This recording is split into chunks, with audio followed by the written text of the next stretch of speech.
Não. Oi? Não. É,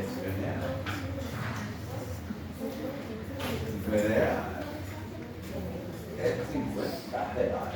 50 reais. Eu só um passo pé. Tá, é um passo.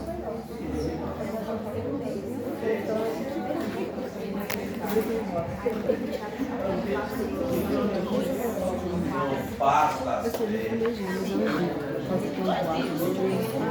Galera, geralmente a galera passa pela minha aula e fica mal. Você não vai gastar nada.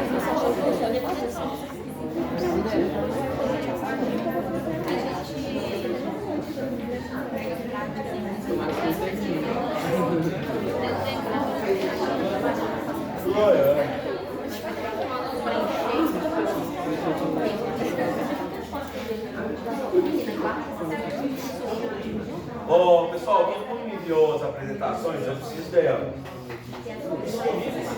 Hein? Vocês enviaram? Enviaram? Te dei pra ela. Tem que mandar o trabalho pelo WhatsApp. Pode ser, pode ser. É porque a dona Paula me pede, se vocês quiserem.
Oi? Não. Isso, vai acontecer. Isso, vai acontecer. Tá. Vamos lá, senhoras e senhores. Pode começar. 20h41. Boa noite. Boa noite. Nós queremos falar um pouco, né, sobre o nosso trabalho. Nós escolhemos o tema transtorno de ansiedade, mas para falar sobre transtorno nós precisamos colocar em pauta a ansiedade primeiro, que é o que vai desenvolver o transtorno. E aí nós escolhemos como campo de atuação aqui na UNA, porque nós queríamos avaliar a vida dos acadêmicos e os níveis de ansiedade que estão na vida dos estudantes universitários daqui da UNA. Né? Nós escolhemos a ansiedade por ser uma doença muito relevante, né, na sociedade e, né, o Brasil ele está aí como o país com maior índice de ansiedade do mundo, acometendo aí 18 milhões, né, de habitantes, sendo aí a cidade de São Paulo a com mais pessoas tendo ansiedade. E aí quando a gente para pensar um pouco na cidade, né, São Paulo é um formigueiro, não sei se vocês já tiveram a experiência de lá, mas são muitas pessoas e a maioria das pessoas que vão para São Paulo vão com um objetivo, ser alguém na vida. Então você vê pessoas correndo com uma autocobrança em um sistema, né, em um ambiente opressor, estressante. Então a gente tem aí São Paulo como a cidade com maior índice de ansiedade no Brasil. E aí, trazendo isso, nós queremos, né, falar um pouco sobre a abordagem que nós fizemos aqui na faculdade. E Porque quando você vem para uma faculdade pela primeira vez, você sai de um ensino médio, como a maioria daqui às vezes vieram, você sai de um ensino e você vem para outro totalmente diferente. Você chega aqui com a expectativa lá em cima, né? O curso do seu sonho. E nesse processo aí você tem muitas vezes uma quebra de expectativa. Talvez o curso não é como você quer. Talvez você achou que as demandas seriam de um jeito e são de outras. E aí isso começa a acarretar a sensação de ansiedade, né, no indivíduo. E aí a gente tem também, como nós estávamos conversando lá com eles, nós temos pessoas que acabam indo para os vícios para tentar achar um escape. Nós temos pessoas que fumam, fazem uso de substâncias para achar mesmo um alívio para a ansiedade. E não só acadêmicos, estudantes, mas também professores, né? Porque os professores, eles não dão aula talvez só para uma turma, são vários. Sempre tem um aluno um pouco mais problemático, sempre tem um que dá um pouco mais de trabalho. Eu falo que o trabalho de professor é o único trabalho que ele não fica no local. Você leva o trabalho para casa, porque você chega em casa, você tem que ainda dar conta do que ficou lá. Então nós temos aí um ciclo pesado, estressante muitas vezes. E aí você acaba desenvolvendo, né, a ansiedade e, quando não cuidada, agravando para o transtorno de ansiedade. Pode passar a fazer um pouco. Eu vou falar um pouco sobre o que é a ansiedade, que é uma emoção relatada por sentimentos de tensão, preocupações e alterações físicas, como a pressão arterial, né?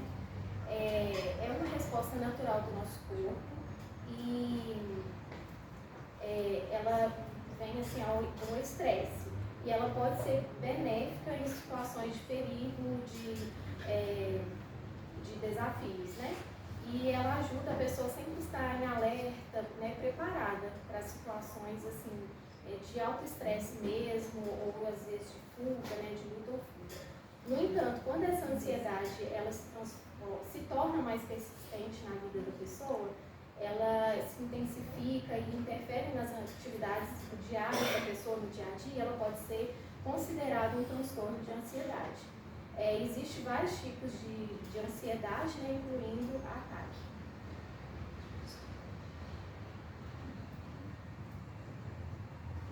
Agora eu vou falar sobre os sintomas da ansiedade. Eles podem se manifestar de várias formas, tanto física quanto emocional, mas geralmente os sintomas falta de ar, boca seca, tremores, irritabilidade, insônia, insegurança, mas pode variar de pessoa para pessoa, depende da intensidade.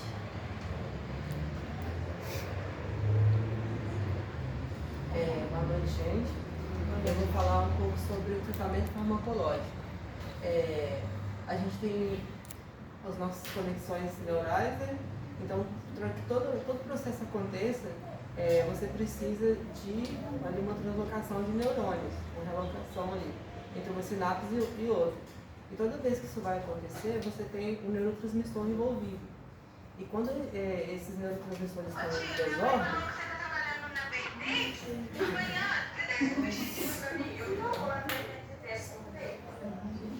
quando esses neurotransmissores estão em desordem, eles começam a trazer alguns sintomas, né, como ansiedade, inquietação e tudo mais. E aí a gente tem alguns parâmetros para estar corrigindo isso, como os inibidores seletivos de recaptação de serotonina e noradrenalina. Eles serão capazes de fazer essa recaptação da serotonina, que quando ela faz a transmissão, ela volta para o neurônio principal. E quando entra com o tratamento desses fármacos, ela faz essa recaptação e mantém essa serotonina ativa por mais tempo no neurônio, fazendo com que o paciente tenha uma melhora do quadro depressivo.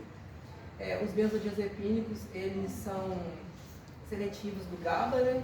Eles vão estar ali conectados com o aminoácido GABA-aminobutírico, e ele vai trazer uma melhora para o paciente também, porque ele vai fazer uma quietação ali dos neurônios também. A buspirona já trabalha como um agonista da serotonina também. O que a buspirona vai fazer? Ela vai trazer a disponibilidade de serotonina e vai, como ela é uma agonista, ela vai se juntar a ela e aumentando essa quantidade de disponibilidade de serotonina, e melhorando também o aspecto do paciente depressivo. E os beta-bloqueadores, eles são capazes de agir também nessa questão do cortisol, desses hormônios que deixam a gente mais estrelado ao estresse mesmo, essa questão de luta ou fuga que a gente fica quando está um pouco estressado ou uma situação de perigo. Esses beta-bloqueadores vão agir nessa questão, fazendo com que a pessoa tenha uma aquietação e uma melhora nesse quadro. Boa noite a todos. Vou falar um pouquinho do tratamento não farmacológico.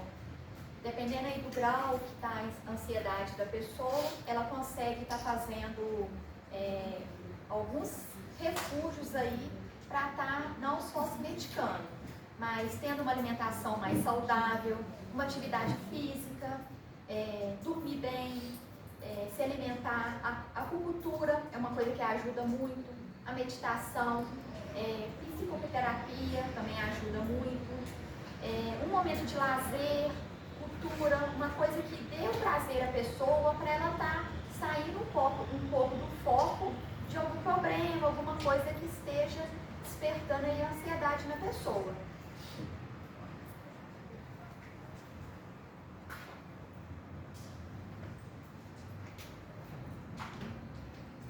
Por ser considerado, né, um transtorno psicológico, nós não temos, né, uma forma eficaz ao certo para falar assim, pode fazer que você vai ficar livre, né, da ansiedade. Até porque a ansiedade ela é um mecanismo do nosso cérebro e é algo normal, né, do nosso corpo.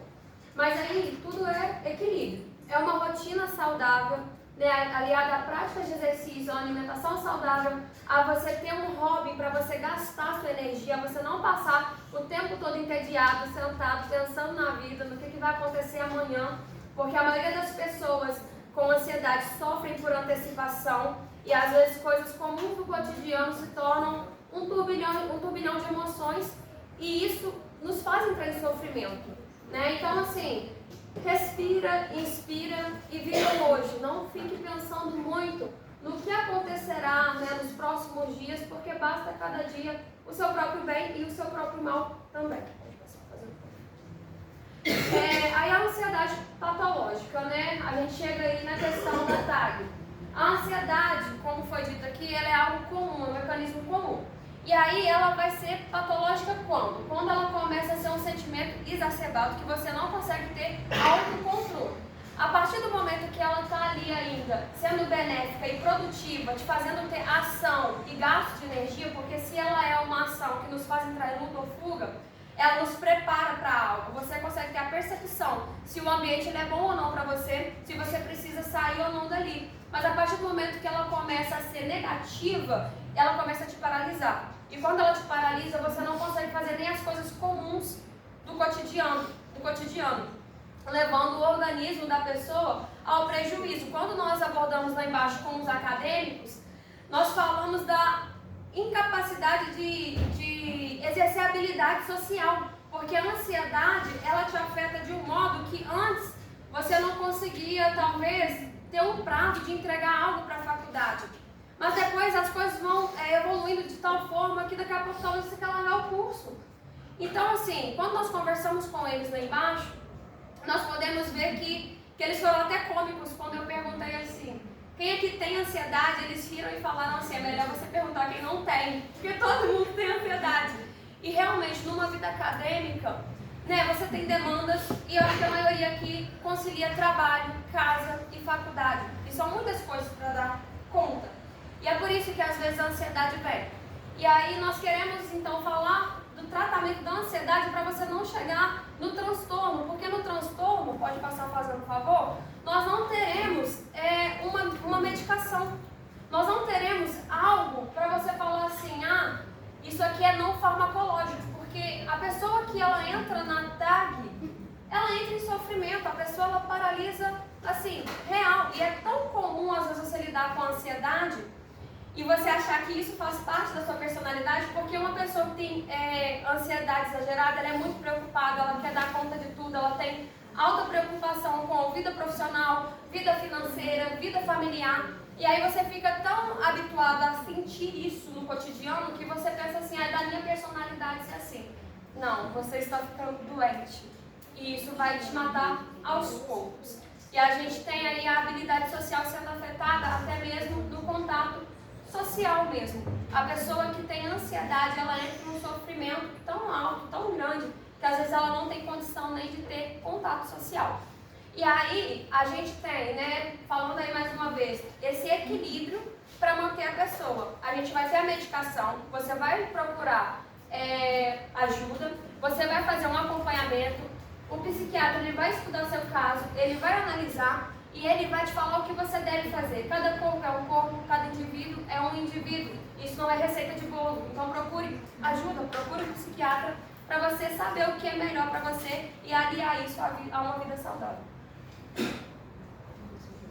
E aí, pessoal, as fotos mostram o nosso plano de ação que a gente realizou aqui no campus da UNA. A gente escolheu lá o andar técnico por ser um lugar mais movimentado, onde as pessoas entram e saem. E tem a cantina também. A gente teve o objetivo de orientar os universitários acerca da ansiedade. Saber ali como que eles lidam no dia a dia, com as obrigações, as altas demandas, tanto e por fatores de fora da faculdade que afetam os mesmos, né? E aí, para a realização deles, a gente distribuiu cartilhas que falavam um pouco sobre como se dá, quais são os sintomas, saber quando procurar um especialista que vai fazer o diagnóstico do transtorno.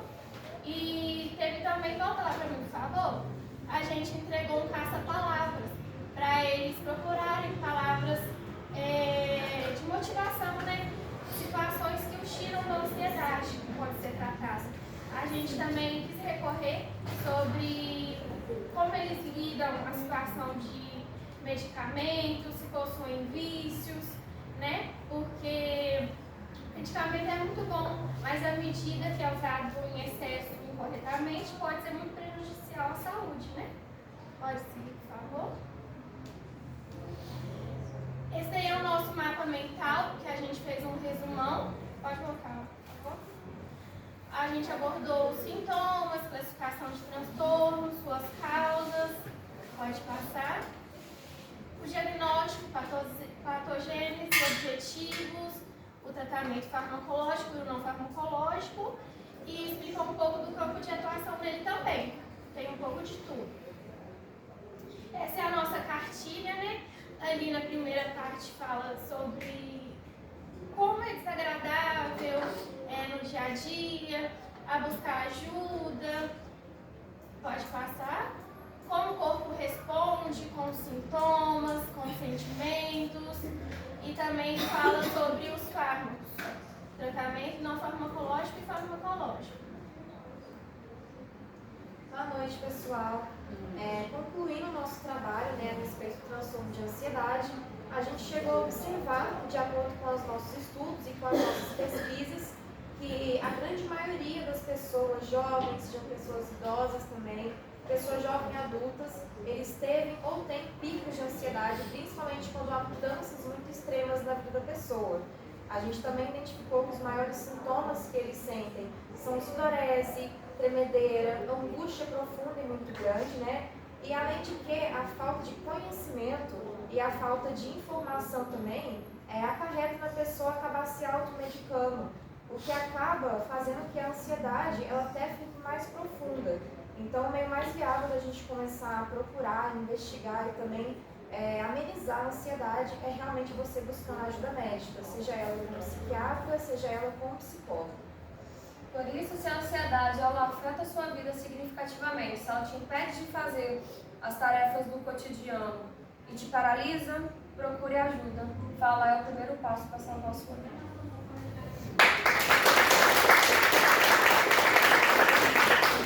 Nós queremos entregar uma lembrancinha para vocês e uma tagzinha para vocês lembrarem, né, sobre o que vocês devem fazer quando estiverem se sentindo ansiosos. E lembrar que você deve respirar e respirar, e a vida continua e cada dia é um dia. Pessoal, então terminamos nossos trabalhos, terminamos nosso semestre. Obrigado. Queria agradecer.